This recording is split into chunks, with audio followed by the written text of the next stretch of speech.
Hi, I'm Otto Penzler at the Mysterious Bookshop in Manhattan, down in Tribeca. And today we're going to talk about Casey Constantine. This is our weekly show about mystery fiction, reading, and collecting. And this is an author you may not even have heard of. Um, my sophisticated viewers and customers do know who he is and admire him. I don't know anybody who's read him who doesn't admire him and like him. He is Casey Constantine is a pseudonym, and for many years he kept that pseudonym as secret as it was possible to. In fact, it was in his publisher's contract that the publisher was not allowed to use his real name. There are a variety of reasons why, but mainly, I think, because he was writing about his own town and using real life characters, obviously using different names, but in a small town, people would recognize who that is. He was so secretive that the great writers, the great television writers, Levinson and Link, Richard Levinson and William Link, who created Columbo and Murder, She Wrote, wanted to do a television series about his primary character, Mario Balzic. But because Casey Constantine was so protective of his name, he wouldn't give them his phone number, and he would they would write a letter. This is in the pre computer age, so he would write a letter telling them what time they could call the phone booth where he would be. And it became so unwieldy that television series never happened. The books are set in central Pennsylvania, in a dying town. It was a town that relied on factories and coal mining, and it, it's essentially Greensboro, Pennsylvania, although he calls it Rockville in his books. The central character is Mario Balzic, who is the police chief in that town. And the early books were really police procedurals, very much like Ed McBain.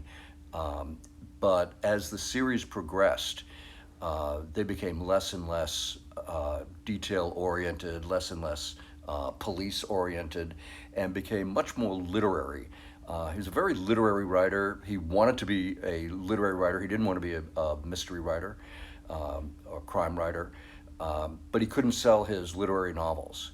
And so he tried with a book called The Rockville Railway Murders and sold it right away. Unfortunately, he sold it to small press, Saturday Review Press, and so it didn't have a whole lot of copies. It wasn't hugely big bestseller, and he continued with them for a little while. I don't have a copy, a first edition copy of that book, but I do have the second book, which is this one, The Man Who Liked to Look at Himself. And the Saturday Review Press would show you very little on the copyright page. There was no indication that it was a first printing, but there's no indication that it's a later printing. And so this is a first edition because this is how they defined their first editions. He moved. Here's another one, and they were inconsistent. This is Men Who Like to Look at Himself as the second book. The Blank Page. It's a very, very scarce book. This, by the way, is a really, it's a lovely copy. It's a little sunned on the spine, very little. It's $100. The Blank Page is possibly apart from the Roxburgh Railway Murders. Easy for me to say. This is his scarcest book, and this is a beautiful copy and very, very uncommon. But Saturday Review Press was inconsistent, so this book not only shows that it's a first edition, it says so on the copyright page, but also, as we've talked before about some other publishers, it has a number sequence, and the number sequence has to go down to the number one. A very, very scarce book. It's $175. A lot of people think, and I'm one of them, that his best book was The Man Who Liked Slow Tomatoes. And I have two copies of that. He's now changed publishers. Now he's gone to David Godine, which is a Boston, essentially literary publisher. And I have two copies of it. This one is price clipped, and spine is a little sunned and faded, so it's only $35. This is a beautiful copy, and it's $65. And Godine would show you on his copyright page that it's a first edition, and there you see the words first edition on it. That's how you tell with Godine.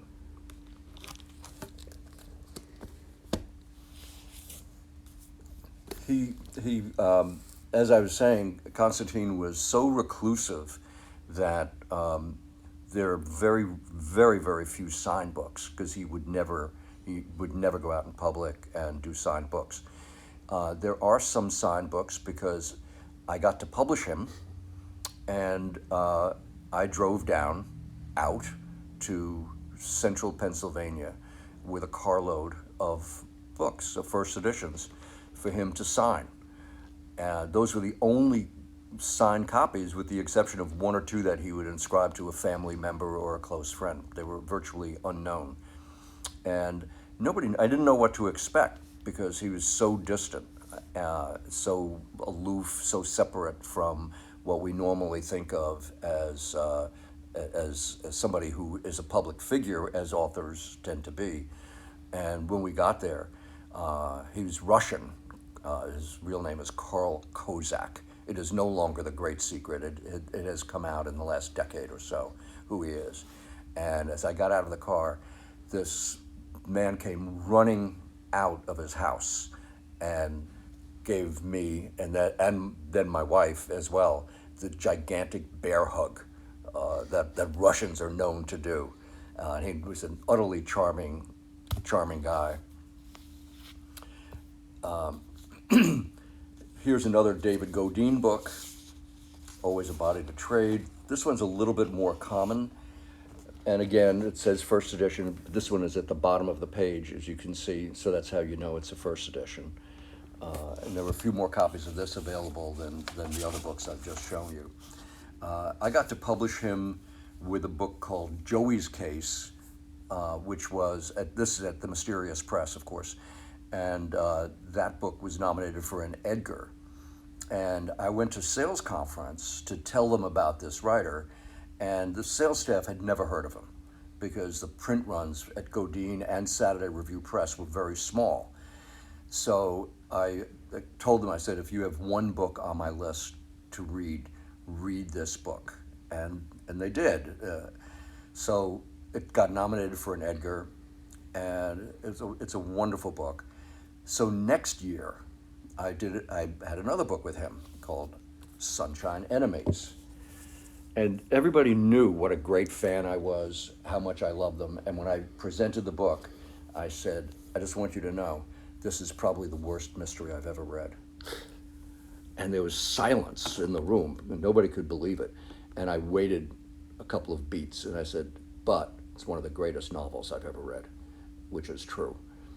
The strongest characters in his books, apart from Mario Balzac himself, were his wife, who understood what it was like to be married to a cop, a small town cop, and his mother, pardon me, who is a big personality, a problem sometimes, but somebody that readers came to fall in love with.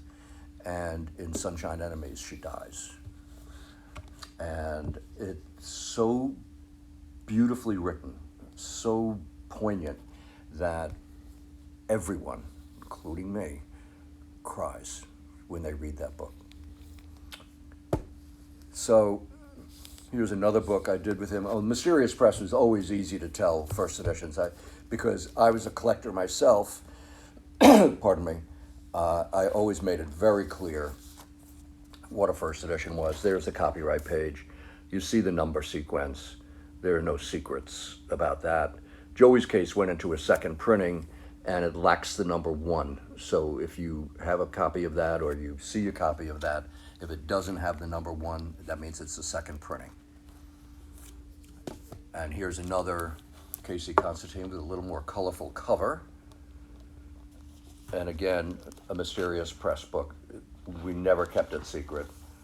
There's the first, it says first edition, there's the number sequence down to number 1. And as the series progressed, he wrote 17 books altogether.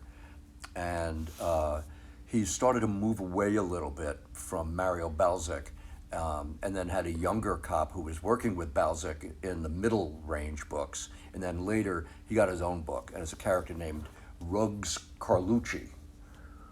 And there's a mysterious press book. And once again, I'll show you the copyright page. It says first edition, and the number sequence goes down to 1. This is one of my favorite writers of all time. Not the greatest mystery writer. To be fair, his great strength is not plotting great mysteries.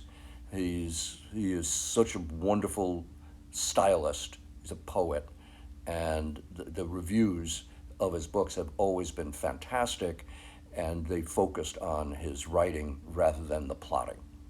Casey Constantine, it's worth your time. Thanks for watching.